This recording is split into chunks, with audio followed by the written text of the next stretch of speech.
Hi, folks. This is George Carlin. I'm going to read my book to you. The book is called Brain Droppings. I will read it to you. You'll have to get someone else to understand it for you. For a long time, my stand-up material has drawn from three sources. The first is the English language. You know, words, phrases, sayings, and the ways we speak. The second source, as with most comedians, has been what I think of as the little world. Those things we all experience every day: driving, food, pets, relationships, and idle thoughts. The third area is what I call the big world: war, politics, race, death, the social issues. So without actually having measured, I would say this book reflects the balance very closely. Now, the first two areas in the book will speak for themselves, but concerning the big world, let me say a few things. I'm happy to tell you there's very little in this world that I believe in. Listening to the comedians who comment on political, social, and cultural issues, I notice that most of their material reflects kind of an underlying belief that somehow things were better once, and with just a little effort we could set them right again. They're looking for solutions and rooting for particular results, and I think that limits the tone and substance of what they say. They're talented and funny people, but they're really nothing more than cheerleaders attached to a specific wished-for outcome. I don't feel so confined. I frankly don't give a fuck how it all turns out in this country, or anywhere else for that matter. I think the human game was up a long time ago when the high priests and traders took over.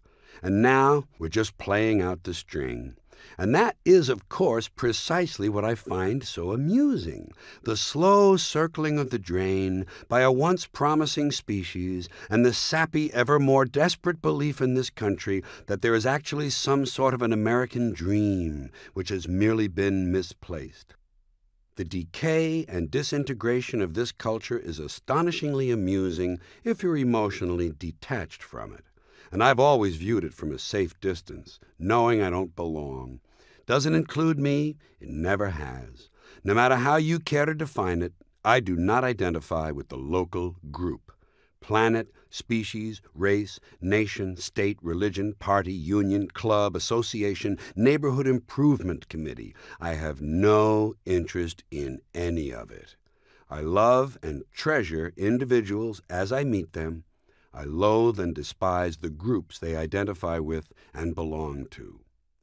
So if you hear something in this book that sounds like advocacy of a particular political point of view, please reject the notion. My interest in issues is merely to point out how badly we're doing, not to suggest a way we might do better.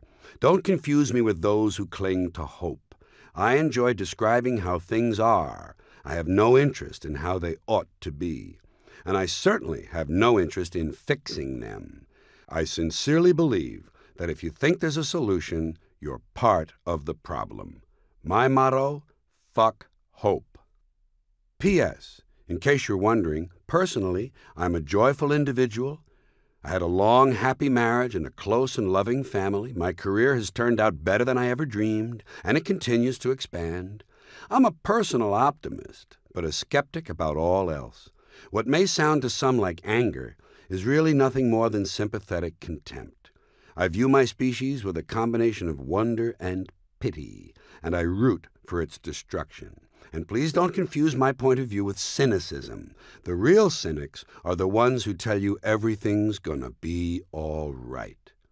And P.P.S., by the way, if by some chance you folks do manage to straighten things out and make everything better, I still don't wish to be included. Did you ever think about this? Did you ever think about how much information in the form of radio energy there is flying through the air all around us, all over the world, right now and all the time?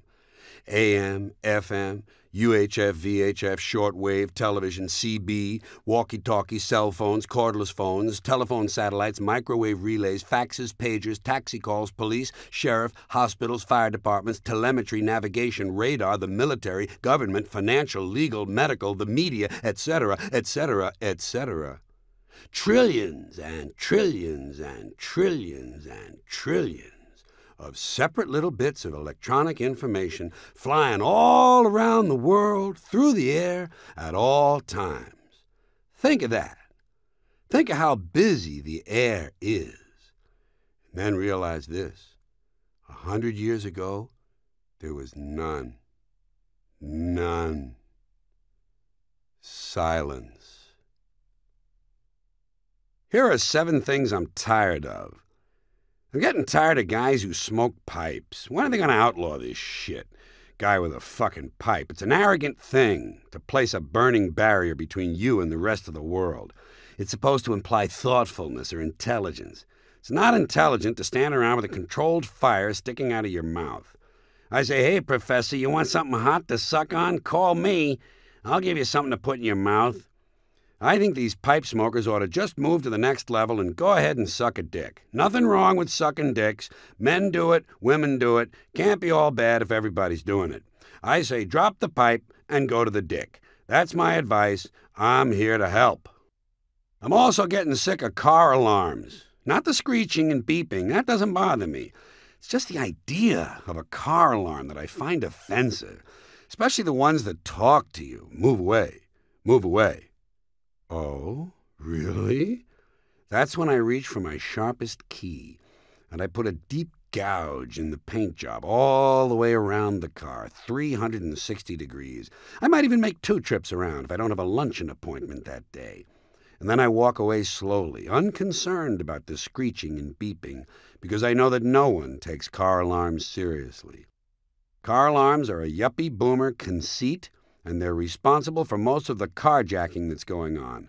Car alarms and the club have made it harder for thieves to steal parked cars, and so instead they're stealing cars with people in them, and people are dying, and it's all because these selfish boomer degenerates can't stand to part with their personal property. Fuck boomers, and fuck their pussified car alarms.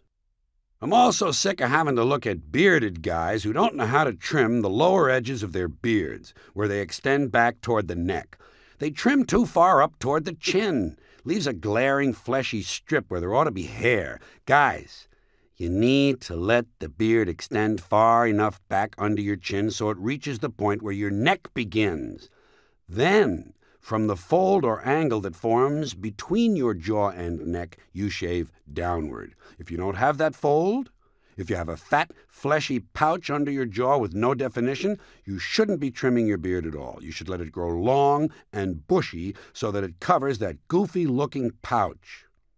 And I've just about had it with all these geeky fucks who walk around listening to Walkmans. What are these jack-offs telling us anyway? They're too good to participate in daily life? They're sealing themselves off? Big fucking loss. And what is it they're listening to that's so compelling? I think a person has to be fairly uncomfortable with his own thoughts to have the need to block them out while simply walking around. I'd love to know how many of these obviously disturbed people become suicides. I've also grown weary reading about clouds in a book. Doesn't this piss you off? You're reading a nice story, and suddenly the writer has to stop and describe the clouds. Who cares? I'll bet you anything. I can write a decent novel with a good, entertaining story and never once mention clouds. Really. Every book you read. If there's an outdoor scene, an open window, or even a door slightly ajar, the writer has to say, "As Bo and Velma walked along the shore, the clouds hung ponderously on the horizon like steel-gray, loosely formed gorilla turds." I'm not interested. Skip the clouds and get to the fucking. The only story I know of where clouds were important was Noah's Ark. Here's something else. I don't appreciate being put on hold and being forced to listen to someone else's radio. I don't even listen to my own radio. Why should I have to pay money to call some company and listen to theirs? And it's always the same shit, soft rock. That sucky, non-threatening, easy-listening pussy music. Soft rock is an oxymoron. Furthermore, it's not rock, and it's not even music. It's just soft. One more item. I'm tired of being unable to buy clothing that doesn't have writing and printing all over it. Insipid sayings, pseudo-wisdom, cute slogans, team logos, designer names, brand trademarks, small business ego trips. The marketing pigs and advertising swine have turned us all into walking billboards. You see some asshole walking by and he's got on a fruity Dodger hat and a Hard Rock Cafe t-shirt. Of course, you can't see the shirt if he's wearing his hot shit Chicago Bulls jacket, the one that only 50 million other loser jock sniffers own. And since this cretinous sports fan / consumer zombie is completely for sale to anyone, he rounds out his ensemble with FedEx sneakers, ValueJet socks, Wall Street Journal sweatpants, a Starbucks jockstrap, and a Microsoft condom with Bill Gates' head on the end of it. No one in this country owns his personal appearance anymore. America has become a nation of obedient consumers actively participating in their own degradation.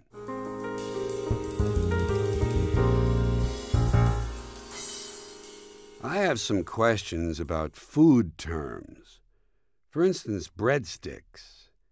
If drumsticks are for playing drums, you'd think breadsticks would be for playing bread, wouldn't you?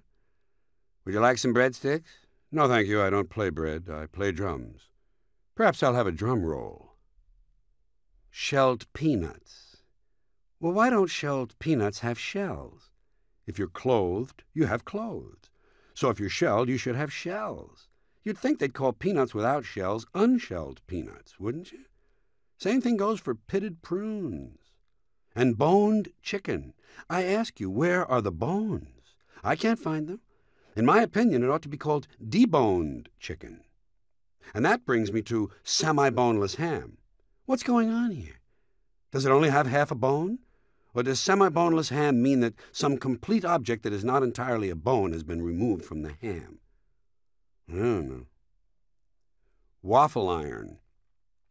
Why on earth would you want to iron a waffle? Wouldn't that just flatten out all the little square things?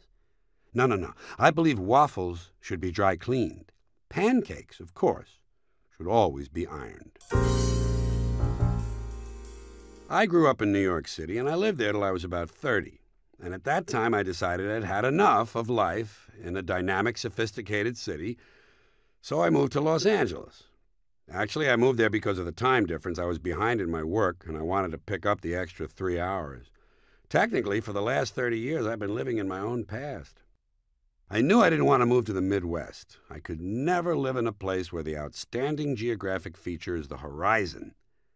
The Midwest seems like a nice place to catch up on your sleep. Another reason I could never live in the Midwest is that it gets really cold there. You've heard of exposure and hypothermia? I could never be comfortable in a place where you can die simply by going out to the mailbox. Living in an area where an open window can cause death seems foolish to me. Of course, living in the South was never an option. The main problem being they have too much respect for authority. They're soldier sniffers and cop lovers. I don't respect that, and I could never live with it. There's also way too much religion in the South to be consistent with good mental health. Still, I love traveling down there, especially when I'm in the mood for a quick trip to the 13th century. I'm not someone who buys all that New South shit that you hear. I judge a place by the number of lynchings they've had overall. Atlanta even found it necessary to come up with an apologetic civic slogan. Atlanta, the city too busy to hate. I think they're trying to tell us something. There's also the communications problem. I have trouble understanding Southerners when they talk. Some of them sound like they're chewing on a dick. And I really have nothing against them individually. One by one, they can be quite charming. But when you take them as a whole, there's some really dangerous genetic material floating around down there. So by default, I live in Los Angeles. And it's kind of a goofy place, I'm sure you've heard. They have an airport named after John Wayne. That ought to explain it. It has a charming kind of superstitious innocence. But if you really want to understand life in California, forget the grief clinics and yogaholics. Forget biofeedback, Feldenkrais, neurolinguistic programming, and the Alexander technique.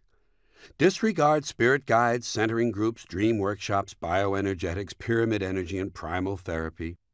Ignore centering, fasting, Rolfing, grounding, channeling, rebirthing, nurturing, self-parenting, and colon cleansing, and don't even think about polarity work, inversion swings, flower essences, guided synchronicity, harmonic brainwave synergy, and psychocalisthenics. You also need pay no attention to nude volleyball, spinach therapy, white wine hot tubs, jogging on hot coals, and the people who sing Christmas carols to zoo animals. Forget all that. The only thing you have to know about California is this. They have traffic school for chocoholics. Okay? Okay?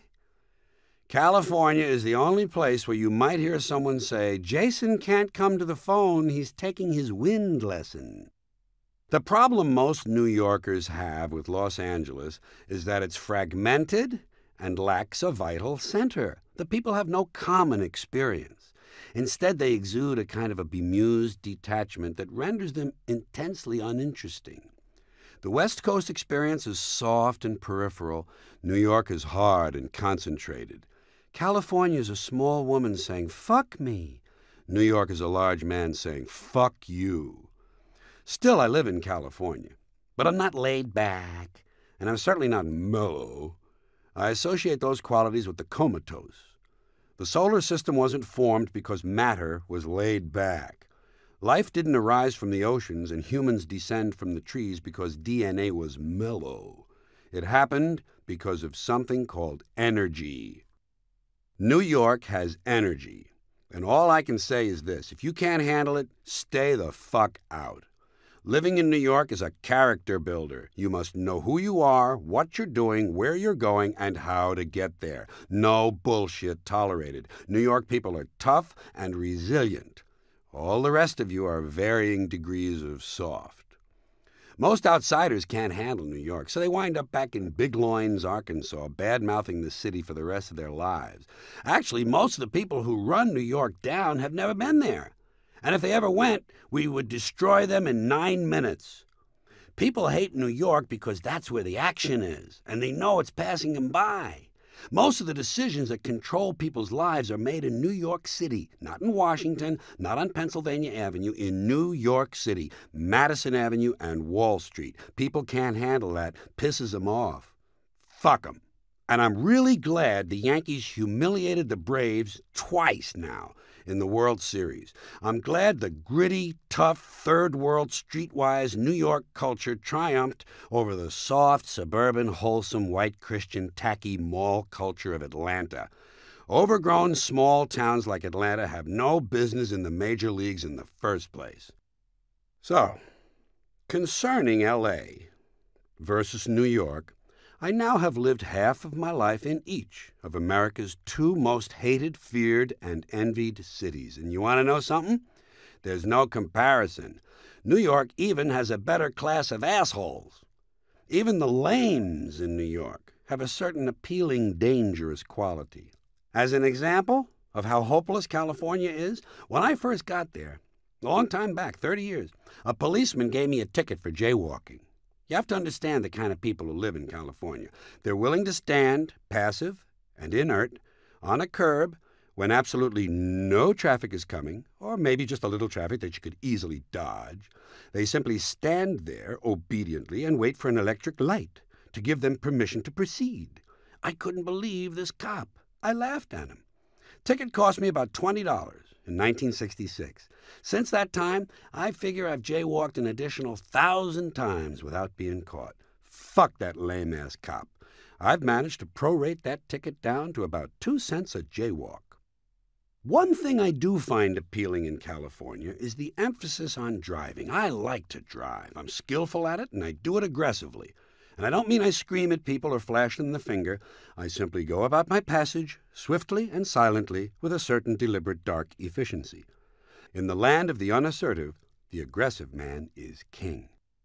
Of course, in Los Angeles, everything is based on driving, even the killings. In New York, most people don't have cars.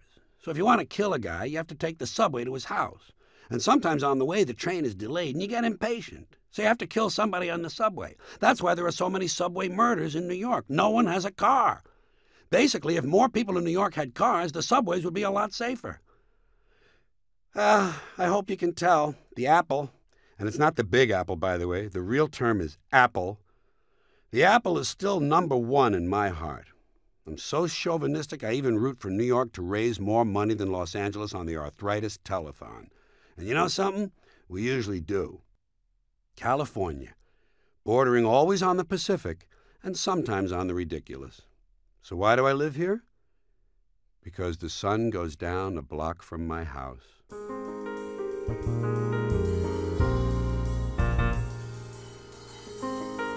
You know, there are some things you never see. A puppet with a heart on. A butterfly with a swastika design. The Latin word for douchebag. Someone defecating in a church. A junkie with leisure time. A serial killer with a light-up bow tie. A mom-and-pop steel mill.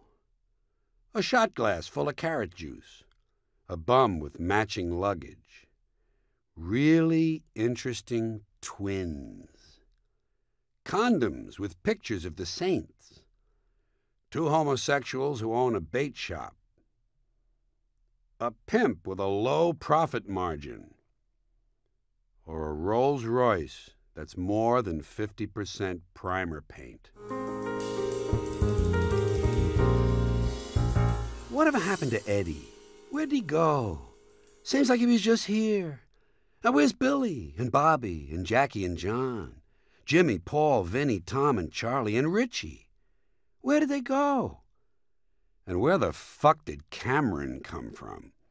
And Jordan and Justin and Shane and Parker, Tucker, Tyler, Taylor, Carter, Flynn, Blake and Cody. Who let these people in? Brett, Brent, Blair, Cassidy. Where are all these goofy names coming from? Say what you will about the national candidates in 1996, at least they had the decency to be named Bill, Bob, Al, and Jack. The popularity of first names is perishable. They pass in and out of favor. Occasionally, newspapers will print the most popular names given to babies that year, and they're never the same as years before. You don't run into many little girls named Bertha or Edith anymore. Nor are there a lot of Netties and Effies, Opals, Hopes, or Pearls floating around in the daycare center. Ditto Ethel, Nellie, Myrtle, Agatha, and Mabel. And how many expectant parents are praying for a girl so they can name her Blanche, Clara, Agnes, or Lottie? None. You know why? Because most of these women are in nursing homes. But thanks to the trendies, and the sheer passage of time, someday our substandard nursing homes will be filled with Ambers, Kaylas, Tiffany's, Caitlins, Morgans, Courtneys, Whitneys, Cheyennes, Ashleys, Megans, and Brittany's, and Heathers. And that's not to overlook Judy, Laurie, Susie, Debbie, Kelly, and Wendy, and any other name that can conceivably be spelled with a final I. There are even some girls whose names don't end in Y who can't resist the trend. Hi, my name is Margaret, but somehow I spell it with an I. There are women named Faith, Hope, Joy, and Prudence. Why not despair, guilt, rage, and grief? Seems only right. Tom, I'd like you to meet the girl of my dreams. Tragedy. She spells it with an I. I had an uncle who was embarrassed because he had a woman's name. We told him, don't worry, lots of men have women's names. Leslie, Marion, Chris, Dale, Lonnie. We tried to reassure him, but old Uncle Margaret Mary, I guess he just couldn't handle it. I don't know why. Never bothered his wife, Turk. You know why hurricanes have names instead of numbers? To keep the killing personal. No one cares about a bunch of people killed by a number. 200 dead as number 3 slams ashore is not nearly as interesting a headline as Charlie kills 200. Death is much more satisfying and entertaining if you personalize it. Me, I'm still waiting for Hurricane Ed. Old Ed wouldn't hurt you, would he? Sounds kind of friendly. Hell no, we are not evacuating. Ed's coming. Guess the white guy. Odell, Tyrone, Tremaine, and Sparky. Guess the black girl. Kathy, Joan, Peggy, and Vondelicia. First names can even suggest how tough you are. Who would you want on your side in a bar fight? Arnold, Seymour, Jasper, and Percy? Or Nitro, Hacksaw, Rhino, and Skull? And guys, which women would you rather run into when you're out drinking? Lillian, Priscilla, and Judith? Or Trixie, Bubbles, and Candy? The Kennedy family changed William Kennedy Smith's first name in order to influence the outcome of his rape trial. They changed it from Willie to Will, because guys named Will hardly ever go to jail, while America's prisons are chock full of Willies. Will is all-American. Willie is, well, just ask Michael Dukakis. He'll tell you about Mr. Horton.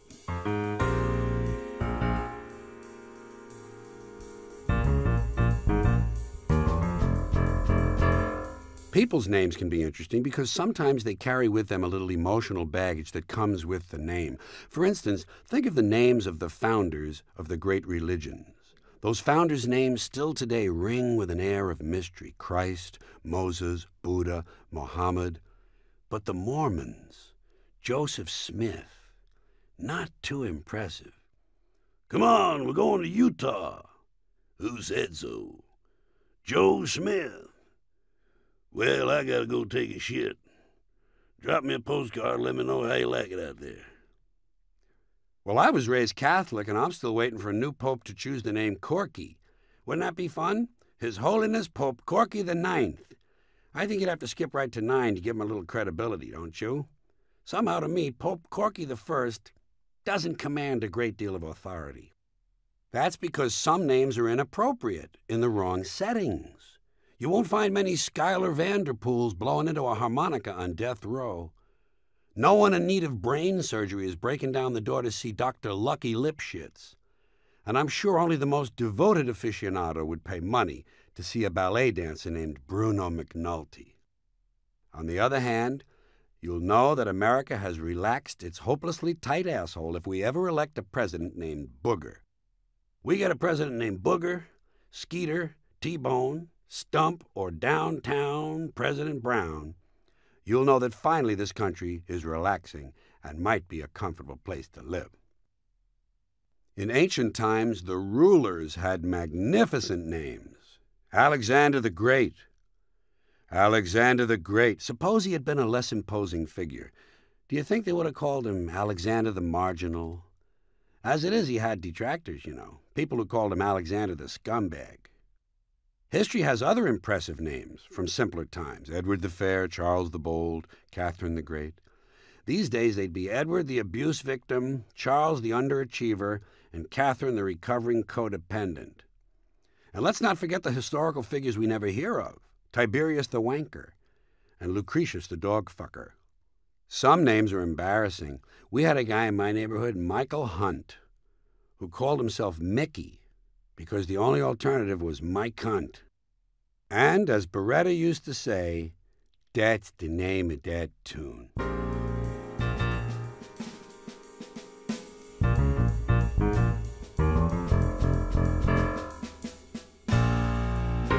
Hi, welcome to the George Carlin Book Club. We've got books out the ass.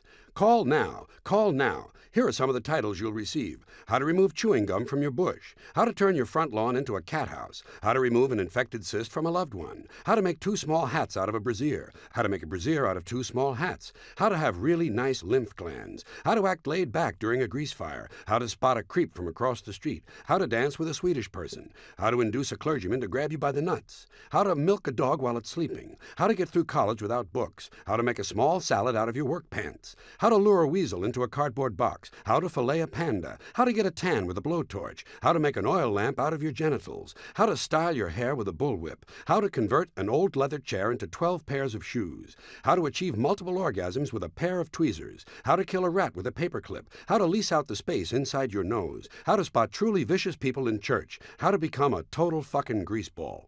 Call now. Call now. I like to look at tattoos on people. I think they're really cool, you know? But I would never get one. I always thought it was a bad idea to let some guy draw a picture on me that'll probably never come off, you know? I'm conservative on this one. Not only the thing never comes off, but it hurts to put it on. And you gotta pay the guy. Plus, if you do want to take it off, it hurts again, and you gotta pay the guy again. Another reason not to get a tattoo is that a tattoo is positive identification. No one should ever do anything to help the police in any way, especially when you may be the object of their interest. So I never got a tattoo, but I had some good ideas. I was going to get dotted lines tattooed on all my joints, wherever I bend, with little instructions: fold here, do not glue. I also thought about getting a necklace of hickeys. Here's one I almost went through with. I was going to get my nipples tattooed as radio dials, volume and tuning, and the hair in the middle of my chest would be the speaker. And for stereo, I just raised my arms. Armpit speakers. I guess the most popular tattoo of all time has to be Mom. A lot of guys get Mom. No one ever gets Pop. You know why? Because you can't read Pop in the mirror. In a mirror, Mom comes out Mom. Pop comes out 909. What the fuck is that? If you guys want to get a Mom tattoo and save a little money, here's how you do it. Just get 2 letters done. Saves you a little money. Get about a 1-inch capital M tattooed on each cheek of your ass in pink and brown ink. Then when you bend over, it says Mom. And then later, if you're having sex with your girlfriend and her parents are in the next room, you don't want to make any noise, when you finish up, you can just lie on your back, draw your legs up to your chest, and silently say, "Wow." Here's another good tattoo idea for you guys. At the top of your inner thigh, right next to your groin, you put, "In case of emergency, pull handle." Or get your penis tattooed to resemble a candy cane. Great for Christmas blowjobs. But be very careful not to let the tattoo guy bend your penis into the J shape. Not good. Get the words tote bag tattooed on your scrotum. Or Bloomingdale's might be good. Cartier might be more appropriate, a little hairy pouch for your precious jewels. How about a tattoo of the Three Stooges peering into your asshole? Or a serpent coming out?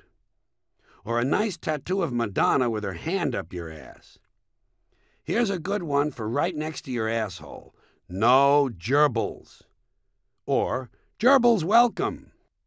Depends on what puts a smile on your face. Here would be a great tattoo for right in the middle of your forehead. I have colored ink in my skin. Or, your message here, 50 cents.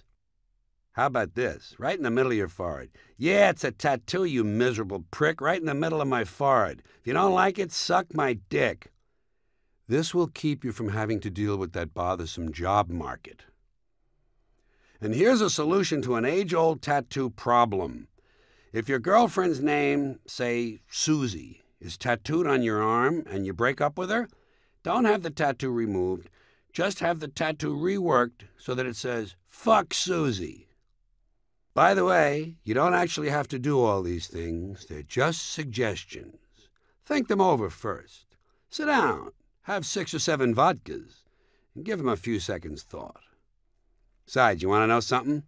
Tattoos are passé. They're yesterday's thing. I'm looking for the next big thing in body decoration, and I think I might have it. You know, everyone's skin has imperfections, right? It's unavoidable. Pock marks, wrinkles, bullet holes, scars, blotches, stab wounds, cysts, warts, needle holes, acne pits, and enlarged pores. I think people should see these imperfections and disfigurements as positive things. Flaws and defects can actually be forms of decoration. Take moles, God's punctuation marks. Moles are great, and they can be useful if you want a really interesting look. The only problem is they're usually randomly placed. They don't represent anything. I think plastic surgeons should offer a new service, rearranging people's moles. Think of your moles as fashion accessories. God, look at all the moles that guy has. Yes, and aren't they nicely arranged? There are lots of things you can do with moles. Make the double helix, do a happy Hitler face, spell out the name of your bowling team on your back. And how about moles with Velcro, so you could change your look every day? Here's something novel. Choose a good-sized mole on your arm and tattoo little legs sticking out of the sides. People will constantly be trying to shoo the bug off your arm. It's great for picking up girls. Next, body piercing. Now, the piercing movement is off to a good start, and I like the idea behind it, self-esteem through self-mutilation. I've always said, when in doubt, punch a hole in yourself. That part is fine, but I think the piercing people are missing a good bet. Vital organs. I mean, skin is one thing. That's easy. But how about getting your lungs or your kidneys pierced? Why not some lovely diamond studs all over the surface of your liver? Or a couple of nice 18-karat gold rings hanging from your thyroid gland? But you know, stuff like this might not be dangerous enough for today's happening people. What's really going to be great is when the ozone layer is completely gone and everyone has melanomas. Then you'll start to see fashion skin cancer. Bet you it happens. Probably start in Malibu. People will use their skin cancers to form little designs. Since it's Malibu, a lot of them will do their zodiac sign. Of course, if your sign is Cancer, you're really in good shape. I believe skin cancer will eventually become part of every American's fashion arsenal. That's a lovely growth, Bambi. 20 millimeters and right between your eyes. God, I'm so jealous. Before I leave this subject, I have two more ideas for the truly avant-garde. How about living, small, live mammals medically grafted onto your skin, huh? Wouldn't you like to have a prairie dog living in the middle of your chest, sharing your blood supply? How about an adult male Norwegian rat sewn onto the top of your head, keeping an eye on everything? I think we also might want to take a page from Africa's book and get into deliberate scarring. Not ritual scars that form coherent designs, random scarring. Let a bunch of drunks with swords inflict hundreds of small, deep cuts on your skin. Or have a friend throw boiling grease all over you, and then sit back and see what develops. I don't believe the body decorating trend has reached its peak yet, and as it does, I shall try to be at the forefront, always continuing to point America toward the hot new look.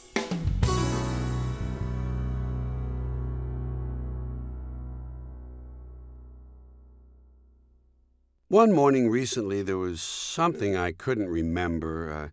I sort of knew what it was related to, but I couldn't quite bring it to mind. Seemed like the letter M was involved. And then, suddenly, it came to me. I remembered it. That was in the morning. Then later that afternoon, even though I was able to recall my experience that morning of not being able to remember something, I could no longer remember what the thing was, what it was related to, or what letter of the alphabet had been involved. And what's strange to me is that morning, the first time I couldn't remember it, the thing did eventually come back to me. But later that afternoon, in spite of this earlier success, I drew a complete blank. I still don't know what it was. And the nice thing is that a month from now, I'll have no memory of the incident whatsoever. Unless, of course, something reminds me of it. As you're listening to this, I'll bet you have your stuff with you. Or nearby. I'll bet anything. In your pockets. Guys have stuff in their pockets. Women have stuff in their purses. Or some women have pockets and some guys have purses. That's okay. There's all different ways of carrying your stuff. Then there's all the stuff you have in your car. You got stuff in the trunk, a lot of different stuff. Spare tire, jack, tools, old blanket, extra pair of sneakers, just in case you wind up barefoot on the highway some night. And you've got other stuff in your car, in the glove box, stuff you might need in a hurry, flashlight, map, sunglasses, automatic weapon. You know, just in case you wind up barefoot on the highway some night. So stuff is important. You gotta take care of your stuff. You gotta have a place for your stuff. Everybody's gotta have a place for their stuff. That's what life is all about. Trying to find a place for your stuff. That's all your house is, a place to keep your stuff. If you didn't have so much stuff, you wouldn't need a house. You could just walk around all the time. A house is just a pile of stuff with a cover on it. You can see that when you're taking off in an airplane. You look down, you see all the little piles of stuff. Everybody's got his own little pile of stuff. And they lock it up. That's right. When you leave your house, you got to lock it up. Wouldn't want somebody to come by and take some of your stuff. 'Cause they always take the good stuff. They don't bother with that crap you're saving. Ain't nobody interested in your fourth-grade arithmetic papers, National Geographics, commemorative plates, your prize collection of Navajo underwear. They're not interested. They just want the good stuff, the shiny stuff, the electronic stuff. So when you get right down to it, your house is nothing more than a place to keep your stuff, while you go out and get more stuff. 'Cause that's what this country's all about, trying to get more stuff. Stuff you don't want, stuff you don't need, stuff that's poorly made, stuff that's overpriced, even stuff you can't afford. Gotta keep on getting more stuff. Otherwise, someone else might wind up with more stuff. Can't let that happen. Gotta have the most stuff. So you keep getting more and more stuff and putting it in different places. In the closets, in the attic, in the basement, in the garage. And there might even be some stuff you left at your parents' house. Baseball cards, comic books, photographs, souvenirs. Actually, your parents threw that stuff out a long time ago. But now you got a house full of stuff. And even though you might like your house, you gotta move. Gotta get a bigger house. Why? Too much stuff. And that means you gotta move all your stuff. Or maybe put some of your stuff in storage. Storage. Imagine that. There's a whole industry based on keeping an eye on other people's stuff. Or maybe you could sell some of your stuff. Have a yard sale, have a garage sale. Some people drive around all weekend just looking for garage sales. They don't have enough of their own stuff. They want to buy other people's stuff. Or you could take your stuff to the swap meet, the flea market, the rummage sale, or the auction. A lot of ways to get rid of your stuff. You can even give your stuff away. Salvation Army and Goodwill will actually come to your house and pick up your stuff and give it to people who don't have much stuff. It's part of what the economists call the redistribution of stuff. Okay, enough about your stuff. Let's talk about other people's stuff. Do you ever notice when you visit someone else's house, you never quite feel at home? You know why? No room for your stuff. Somebody else's stuff is all over the place. And what crummy stuff it is. God, where did they get this stuff? And you know how sometimes when you're visiting someone, you unexpectedly have to stay overnight? Gets real late, and you decide to stay over. So they put you in a bedroom they don't use too often, 'cause Grandma died in it 11 years ago, and they haven't moved any of her stuff, not even the vaporizer. Or whatever room they put you in. There's usually a dresser or a nightstand, and there's never any room on it for your stuff. Someone else's shit is on the dresser. Have you noticed that their stuff is shit and your shit is stuff? Get this shit off of here so I can put my stuff down. Crap is also a form of stuff. Crap is the stuff that belongs to the person you just broke up with. When are you coming over here to pick up the rest of your crap? Now let's talk about traveling. Sometimes you go on vacation. You gotta take some of your stuff. Mostly stuff to wear. But which stuff should you take? Can't take all your stuff. Just the stuff you really like. The stuff that fits you well that month. In effect, on vacation, you take a smaller, second version of your stuff. Let's say you go to Honolulu for 2 weeks. You gotta take 2 big suitcases of stuff. 2 weeks, 2 big suitcases. That's the stuff you check onto the plane. But you also got your carry-on stuff. Plus the stuff you bought in the airport. So now you're all set to go. You got stuff in the overhead rack, stuff under the seat, stuff in the seat pocket, and stuff in your lap. And let's not forget the stuff you're going to steal from the airline. Silverware, soap, blanket, toilet paper, salt, and pepper shakers. Too bad those headsets won't work at home. And so you fly to Honolulu and claim your stuff, if the airline didn't drop it in the ocean. And you go to the hotel, and the first thing you do is put away your stuff. There's lots of places in a hotel to put your stuff. I'll put some stuff in here, you put some stuff in there. Hey, don't put your stuff in there, that's my stuff. Here's another place, put some stuff in here, and there's another place. Hey, you know what? We got more places than we got stuff. We're gonna have to go out and buy more stuff. Finally, you put away all your stuff, but you don't quite feel at ease, 'cause you're a long way from home. Still, you sense that you must be okay because you do have some of your stuff with you. And so, You relax in Honolulu on that basis. That's when your friend from Maui calls and says, "Hey, why don't you come over to Maui for the weekend? Spend a couple of nights over here." Oh, no. Now what do you bring? Can't bring all this stuff. You got to bring an even smaller version of your stuff. Just enough stuff for a weekend on Maui. The third version of your stuff. And as you're flying over to Maui, you realize that you're really spread out now. You got stuff all over the world. Stuff at home, stuff in the garage, stuff at your parents' house, maybe. Stuff in storage, stuff in Honolulu, and stuff on the plane. Supply lines are getting longer and harder to maintain. Finally, you get to your friend's place on Maui, and they give you a little room to sleep in. And there's a nightstand. Not much room on it for your stuff. But it's okay, because you don't have much stuff now. You got your 8x10 autograph picture of Drew Carey, large can of Gorgonzola-flavored cheese whiz, a small unopened packet of brown confetti, a relief map of Corsica, and a family-sized jar of peppermint-flavored petrified egg whites.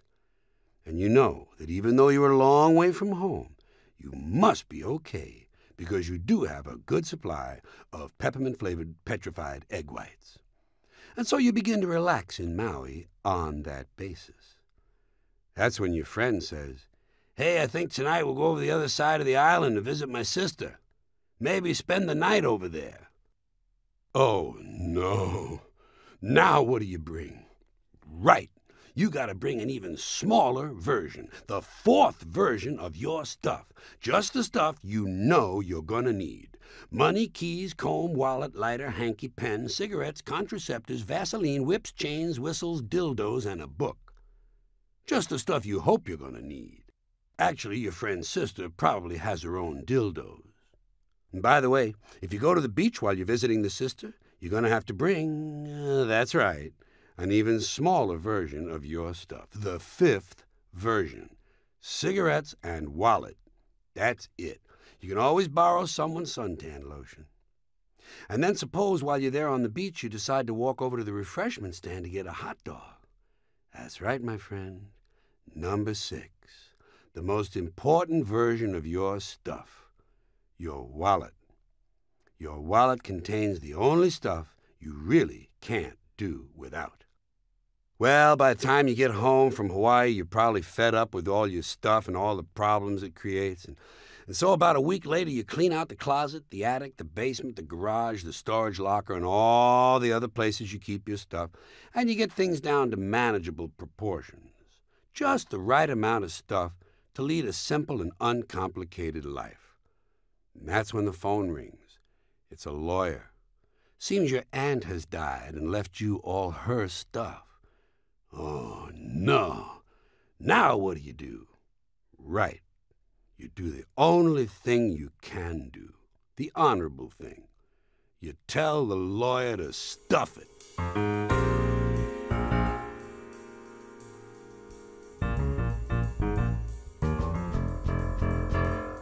These are some of the things I think about when I'm sitting home alone and the power goes out. If something in the future is canceled, what is canceled? What has really happened? Something that didn't occur yet is now never going to occur at all. Does that qualify as an event? Here's something. Think about a place you've never seen, but for many years you've pictured it in your mind. And then you finally see it. After you leave, do you continue to picture it the old way? Imagine a place called Moravia, a non-existent country. See it in your mind. See a few details. Okay, now Moravia ceases to exist. Is your picture of the original non-existent country different from what it looks like now that it ceases to exist? They're both non-existent. Okay, picture Moravia again, the original way. Now Moravia is invaded by a neighboring country, Boronia. Picture Boronia. It's completely different from Moravia. Different geography, different ethnic stock, beliefs, way of life, government, everything. See it? Okay, Baronia invades Moravia and occupies it and begins to make some changes. Now picture Moravia again. Does it look different? Isn't that weird? Looks a little like Baronia, doesn't it? Here's another one. Maybe you've done this. You've never been to your friend's place of work, but you've pictured it because he's talked about it. Then he changes jobs, but it's a similar job. Do you bother to change your mental picture of where he works? And how much do you change it? Or you have a friend who works at one Wendy's and gets transferred to a different Wendy's. Do you picture a whole new Wendy's? Or do you get lazy and say, well, they're all pretty much the same, so I'll just go with the old Wendy's? Here's something I think about. If a radio station changes its call letters, moves its studio across town, hires all new disc jockeys, and changes the style of music it plays, but keeps the same frequency on the dial, is it still the same radio station? Suppose they only change the music. Here's something I like to think about. On a given day, Flight 23 goes from New York to Los Angeles. The following month, Flight 23 goes from New York to Los Angeles again. But the crew is different, the passengers are different, and it's a completely different airplane. How can both flights be Flight 23? They can't. A week is not based on anything in nature, as are days or months or years. So birds, they don't understand weeks or weekdays. They do know enough to come back to the sidewalk cafe every day for crumbs. But suppose the cafe is in the business district and it's closed on the weekends. What do the birds think of that? I'll bet they're really glad when Monday rolls around, unlike the rest of us. These are some of the thoughts that kept me out of the really good schools.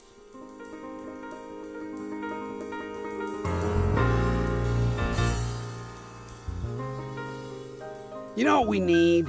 New zodiac signs. The old ones, I don't know, they depict an obsolete world, the archer, the water bearer, and talk about obsolete, the virgin.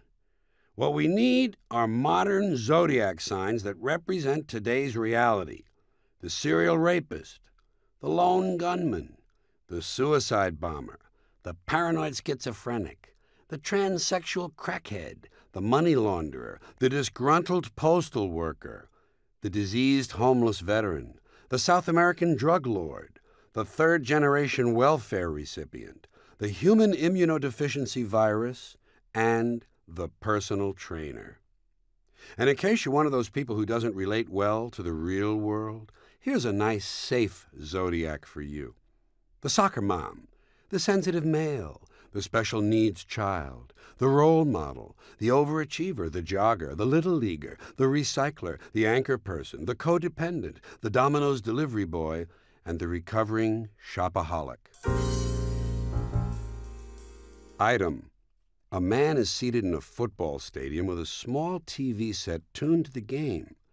The sideline camera takes his picture, and his image travels through the lens, out of the camera, to the truck, to the satellite, to a ground station several miles away, back into the air, and then to the man's TV set.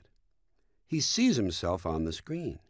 The image travels from his eyes to his brain. His brain sends a signal to his arm to start waving. The image travels to the camera, through the lens, to the truck, to the satellite, to another ground station 1,000 miles away, where it is retransmitted into the air and picked up by a cable company that sends it to the man's parents' TV set. The image travels from the screen to his mother's eyes along the optic nerve to her brain, where it references her memory and recognition takes place. Her brain then sends a series of signals to her lungs, throat, lips, and tongue, and she says, "Look, it's Mike!"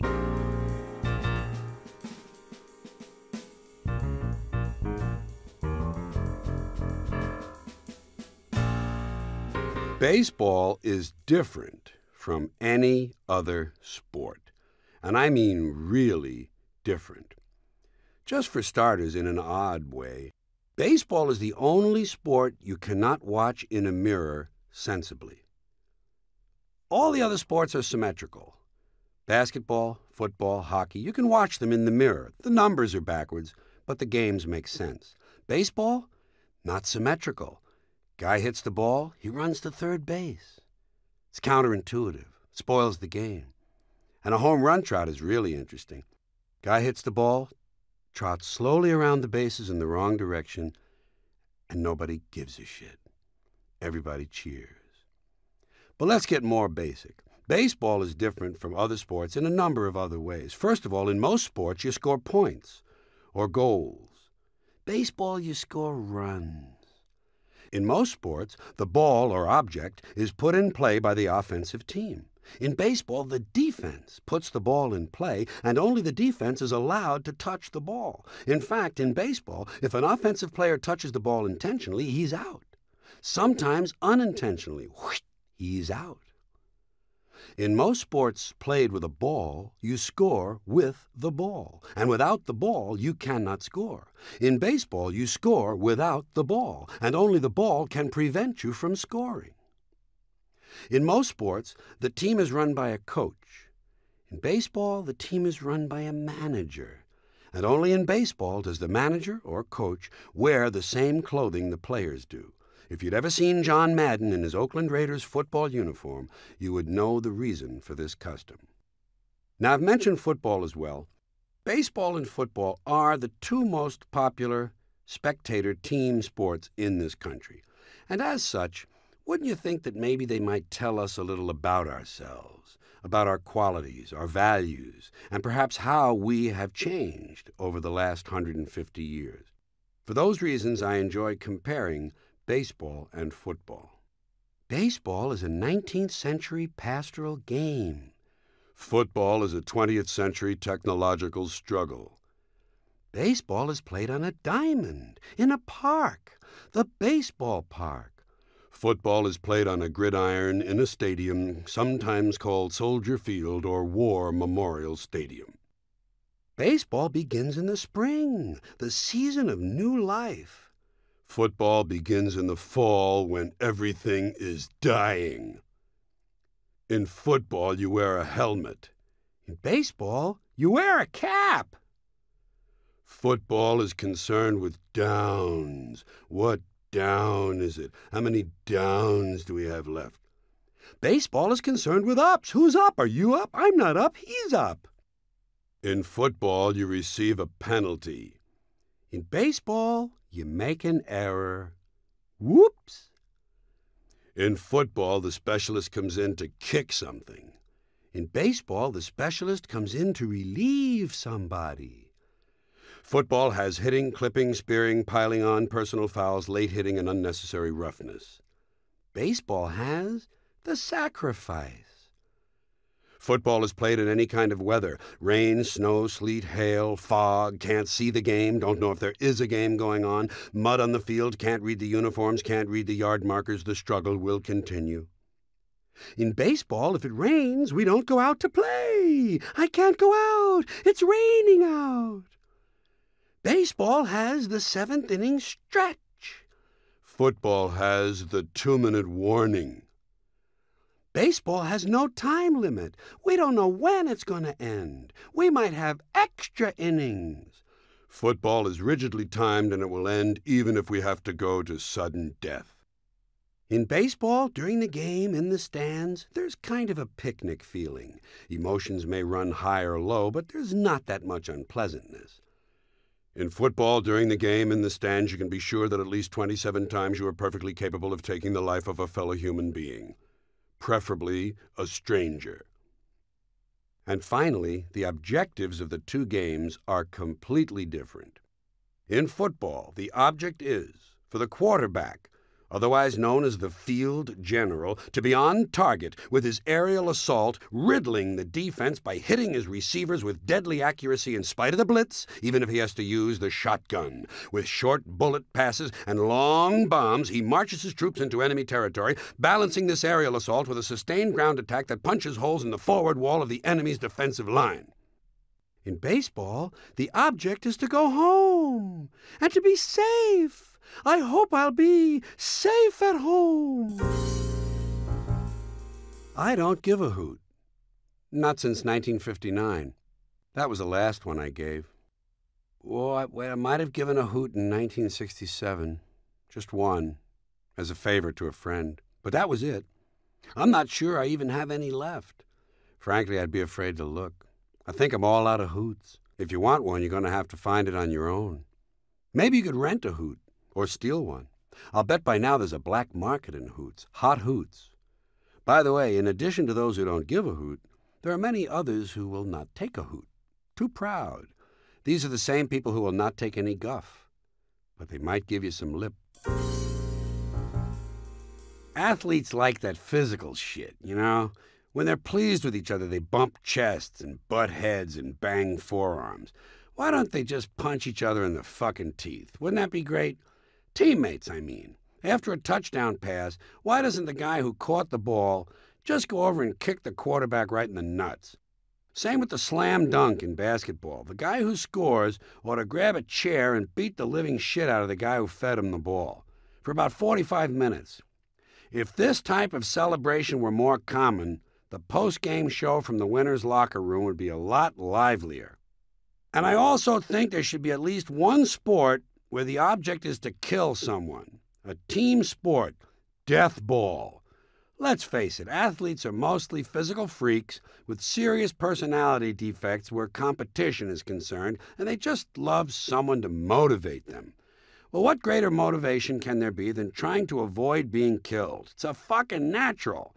And for me, what could be more fun than watching one of these jack-offs motivate his ugly ass into an early grave every game? Here's another thing I love. Losing streaks. I wish some year a baseball team would lose 162 games. I especially like decades-long postseason losing streaks. In fact, as soon as my teams are out of the running, I start actively rooting for the Cubs, Red Sox, Bills, and Vikings to get as far as they can in the postseason so that ultimately they can let the big prize slip away one more time. I think it is infinitely more interesting a news story for a team to repeatedly fail at the highest level than it is for them to finally win. If the Cubs ever win a World Series, the news coverage will be the most boring bunch of shit you can imagine. Some people don't like puns, or wordplay. I do. Anticlimax. That's what my uncle was good at. The game of chess. The peace movement. Seersucker. A person who blows clairvoyance. Passing gear. Clothing worn by light-skinned blacks who wish to be thought of as white. Outspoken. When you lose a debate. Hormone. The sound a prostitute makes so you'll think you're a real good fuck. Drug traffic. Driving to your connection's house. Sex drive. Similar to drug traffic, but with a different destination. Douche. A female duke. Octopus. An 8-sided vagina. Trampoline. A sexual lubricant popular with sluts. Parakeet. A keet that takes care of you until the real keet arrives. Pussyfoot. A rare female birth defect requiring the use of open-toed shoes. Beer nuts. The official disease of Milwaukee. Cotton balls. The final stage of beer nuts. Cowhand. An occupational disability common among dairy farmers. Woodpecker. A 17th century prosthetic device. Leatherette. A short sadomasochist. Cap pistol. A small gun that can be hidden in your hat. A gay barbarian. Attila the Hun. The reason for most violence against gays is that heterosexual men are forced to prove that they themselves are not gay. It goes like this. Men in strong male subcultures like the police, the military, and sports, and a few other cesspools, They bond very strongly. Hunting and fishing and golfing friendships also produce this unnatural bonding. These guys bond and bond and bond, and they get closer and closer until finally they're just drunk enough to say, "You know, I really love these guys." And that frightens them. So they quickly add, "But I'm not a queer." See the dilemma? Now they have to go out of their way to prove to the world, to their buddies, and to themselves that they don't harbor homoerotic feelings. And it's only a short step from "I'm not a queer" to "In fact, I hate queers," and another short step to "Let's go kill some queers." And what they really seek to kill is not the queer outside, it's the queer inside they fear. Gay bashers are repressed homosexuals attempting to deny the queer inside. But certain signals get past the screen. That's why you see so many policemen with those precious little well-groomed mustaches. You'd see more of the same mustaches on athletes and military men, but those two groups are not allowed to express themselves freely. Military drones and many sheep-like athletes have dress codes and are forbidden to wear facial hair. The idea is to limit and reduce their individuality. These are men who have chosen to allow the organization to run their lives. That's why athletes, police, and military men have that rigid, unbending body language. They're severely repressed. Guess what they're repressing? Why do you think they call those police cars cruisers? People used to take drugs, now they do drugs. Some people don't do drugs, they do lunch. And sometimes instead of taking drugs, they take meetings. They used to have meetings. Now instead of having meetings, they have relationships. Some people who don't do drugs but have a relationship will take a meeting while they do lunch. People used to get sex, now they have sex. So far they don't do sex, although they do say, "Let's do it." If the sex is overly aggressive, we say the person was taken. I guess if one's not giving, the other's going to take. We take a lot of things.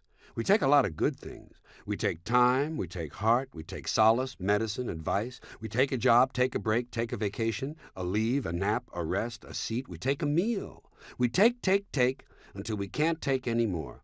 Maybe it's because our inner nature is not primarily one of giving, but of taking. Even these things we take that should balance our lives and give us rest do not. We make work out of them. We do them aggressively, always in control. Take. But when we give a lot of bad things. We give trouble, heartache, sorrow. We give someone a hard time, a migraine, give them a heart attack, and give them a big pain in the ass. So I say, give up, get fucked, take a hike, and have fun.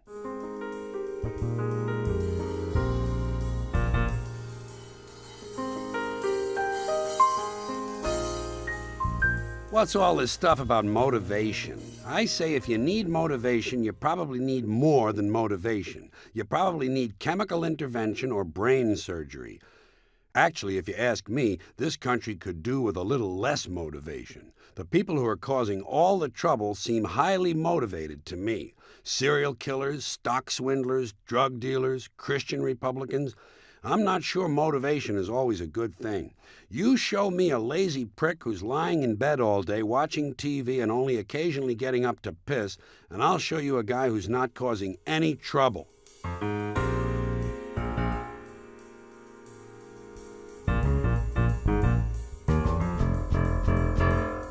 You know what America lacks? A present. America has no now. We're reluctant to acknowledge the present. I guess it's too embarrassing. Instead, we reach into the past. Our culture is composed of sequels, reruns, remakes, revivals, reissues, re-releases, recreations, reenactments, adaptations, anniversaries, memorabilia, oldies radio, and nostalgia record collections. World War II has been refought on television so many times, the Germans and Japanese are now drawing residuals. Of course, being essentially full of shit, we sometimes feel the need to dress up this past preoccupation, as with pathetic references to reruns as encore presentations. Even instant replay is a form of token nostalgia, a brief visit to the immediate past for re-examination, before slapping it onto a highlight video for further review and re-review on into the indefinite future. This yestermania of ours includes fantasy baseball camps, where aging sad sacks pay money to catch baseballs thrown by men who were once their heroes. It's part of the fascination with sports memorabilia, a memory industry, and it's so lucrative it has attracted counterfeiters. In this case, the age of hyphens, we are truly retro-Americans. And our television newscasts not only reflect this condition, they feed it. Everything they report is twisted into some reference to the past. If there's going to be a summit meeting, you'll be told all about the last 6 summit meetings. If there's a big earthquake, they'll do a story about big earthquakes of the past. If there's a mine disaster, you'll hear about every mine disaster since the inception of mining. They're obsessed with looking back. I swear, I actually heard this next thing during a newscast as the anchorman went to a commercial break. He said, "Still ahead, a look back." Honest, he said it. Hurricane Hugo 1 year later. Why? The anniversary of the Exxon Valdez oil spill. For what reason? The anniversary of the Bay of Pigs, Pan Am Flight 103, the hostages in Iran, the fall of the Berlin Wall, VJ Day, VE Day, Vietnam. Who gives a fuck? Bugs Bunny's 50th birthday, Lassie's 55th, the Golden Jubilee of Gone with the Wind, the start of the Korean War, Barbie celebrates her 35th, the 25th anniversary of the New York blackout, Bambi turns 50. Shit, I didn't even like Bambi when I was supposed to. How much do I care now? There's really no harm, I guess, in reviewing the past from time to time. Knowing where you've been is part of knowing where you are and all that happy horse shit. But the American media have an absolute fixation on this. They rob us of the present by insisting on the past. If they were able, I'm sure they would pay equal attention to the future. Trouble is they don't have any film on it. And so, on television news, there is oddly very little emphasis on the present, on today's actual news. The present exists only in 30-second stories built around 8-second sound bites. Remember, sound bite is their phrase. That's what they give you, just a bite. No chewing, no digestion, no nourishment. Malnutrition. Another way they avoid the present moment is to look ahead on their own schedules. The television news industry seems to revolve around what's coming next. Still to come, just ahead, up next. Coming up this half hour. More to come, stay with us. Still ahead, also later. They even preview what's going to happen as little as 1 hour later. During the 5 o'clock news, the empty-headed prick who does the 5 o'clock news will suddenly say, "Here's a look at what's coming up on the 6 o'clock news." Then the empty-headed prick who does the 6 o'clock news will appear in shirt sleeves in the newsroom to create the illusion of actual work and tell you about several stories that the empty-headed prick who does the 5 o'clock news should already have told you about if he were really a newsman. And so it goes around the clock. On the 5 o'clock news, they tell you about the 6 o'clock news. At 6 o'clock, they tell you about 11. At 11, they plug the morning news. The morning man promos the noontime lady, and sure enough, a little later afternoon, here comes that empty-headed prick from the 5 o'clock news to tell you what he's going to do on the 5 o'clock news. You know, if a guy were paranoid, he might not be blamed for thinking that the people who run things don't want you dwelling too much on the present. Because keep in mind, the news media are not independent. They're a sort of bulletin board and public relations firm for the ruling class, the people who run things. Those who decide what news you will or will not hear are paid by and tolerated purely at the whim of those who hold economic power. If the parent corporation doesn't want you to know something, it won't be on the news. Period. Or at the very least, it will be slanted to suit them and then barely followed up. Enjoy your snooze, folks.